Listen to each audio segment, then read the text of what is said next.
Olá! É, hoje eu sei que nós vamos falar sobre o uso da teologia do medo nas missões jesuíticas. Eh, Antônio, o que você tem a nos dizer sobre esse tema assim tão inusitado? Matilde, todos os grupos humanos possuem medo de alguma coisa. Mas não quero falar aqui dos medos tradicionais dos povos Guarani, e sim do medo utilizado como recurso catequético nas missões jesuíticas.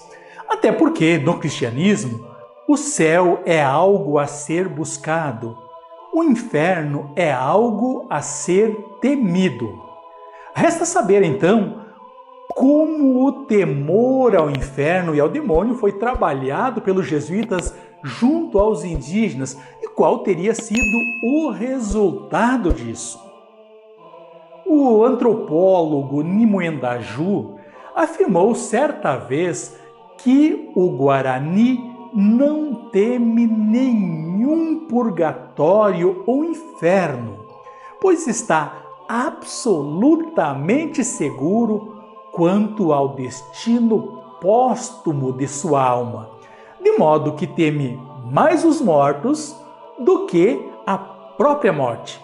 Indo além, tradicionalmente os Guarani não acreditavam na existência do céu, do inferno, nem tampouco do demônio. O ingresso nas missões jesuíticas teria impactado dessa forma não somente a sua vida material, mas igualmente a sua vida espiritual e a própria crença no destino de sua alma após a morte. Então, a grande questão sobre a qual queremos conversar é: que estratégia os jesuítas utilizaram para fazer os Guarani aceitar a nova doutrina e temer a perdição da alma, remodelando com isso, inclusive, seu modo de viver?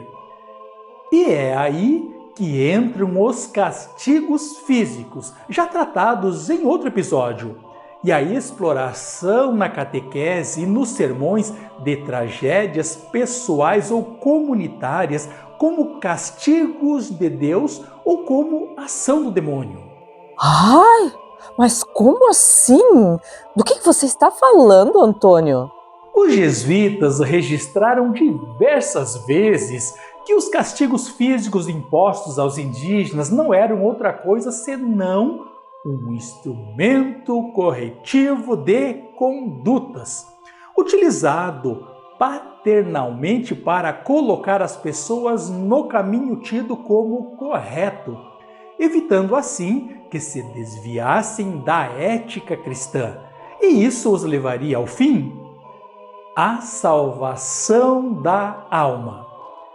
E as tragédias fossem individuais ou comunitárias, como epidemias, secas, fome, ataques de feras, iam na mesma direção, pois um Deus amoroso as utilizaria para recolocar as pessoas no caminho do bem.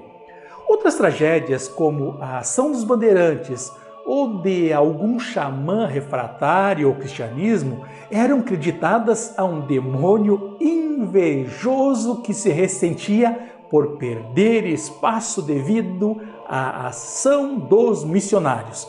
Daí que fazer os indígenas temer o demônio e o inferno, ao mesmo tempo em que se buscava aproximá-los do Deus cristão trazido pelos missionários, estava no centro tanto de uma teologia quanto de uma pedagogia do medo nas missões. Sei. Mas assim, para ficar mais fácil de entender o seu raciocínio, você poderia trazer assim alguns exemplos do que você está falando? Sem problemas. Como já tratamos dos castigos físicos em outro momento, não vamos falar disso hoje. Sobre situações tidas como castigo divino, trago um registro da Carta Ano de 1635-1637, que exemplifica bem o que venho dizendo. Abre aspas. Houve um jovem cristão que pouco caso fez do que o padre lhe disse e costumava faltar à missa aos domingos, recusando-se também a confessar-se. Caiu gravemente enfermo e, mesmo assim, persistiu em sua recusa. Perdeu os sentidos e todos o julgaram morto. Neste estado de desmaio, viu-se arrastado por um horrível demônio ao tribunal do juiz supremo, que o recebeu muito irado, jogando-lhe na cara sua negligência nas coisas espirituais e sua rebeldia para com o padre. Impôs-lhe como penitência uma longa e penosa doença que acabaria por tirar-lhe a vida. Ao voltar a si, clamou em alta voz pelo padre. Quando este acudiu, confessou seus pecados com grande arrependimento. Depois explicou a todos o que aconteceu. Suportou ainda por muito tempo seus trabalhos e enfermidades com grande resignação, até que terminou seus dias. Fecha aspas. Mais adiante, o padre Diego de Borô acrescentou: não menor castigo de Deus alcançou a vários outros, os quais haviam desprezado a voz do bom pastor. Outro registro elucidativo sobre isso, que retirei da Carta Anno de 1616, diz o seguinte, abre aspas: uma índia, quando no ano passado estava na redução de Itapua, tendo um filho enfermo, levou-o a esses feiticeiros de Jaguaporã, que devem ser famosos. E ao chegar lá, ou pouco depois, não só seu filho, mas também ela morreu, para que recebesse logo o pagamento pela devoção e confiança que teve no demônio. Fecha aspas.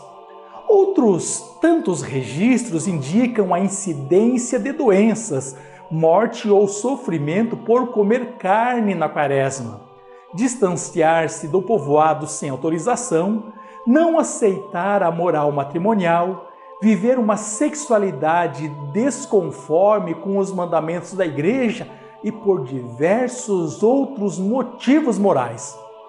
Independentemente desses fatos terem ou não acontecido, exatamente como foram registrados, os missionários os exploravam em seus sermões com o intuito de que os indígenas temessem a referida ira de Deus e a ação do demônio.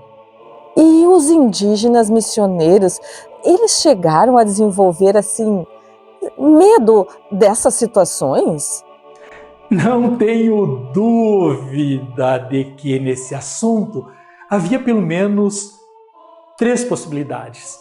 A primeira é que um grupo considerável de indígenas chegou a viver conversões profundas ao cristianismo, principalmente os provenientes daquelas famílias que viveram por décadas nos povoados missioneiros e os congregantes marianos.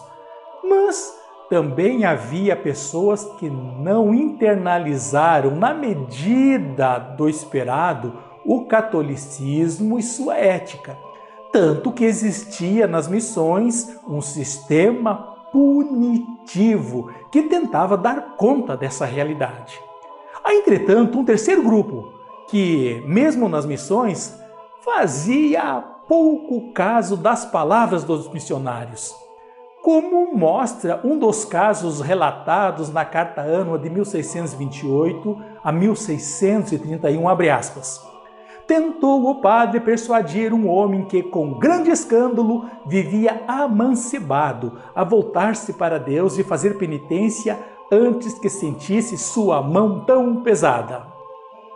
Porém, nem as admoestações, nem as ameaças do padre fizeram cócegas em seu empedernido coração, como tampouco o fizeram os castigos que a divina justiça lhe enviou, ferindo com peste quase todos os de sua casa, fecha aspas.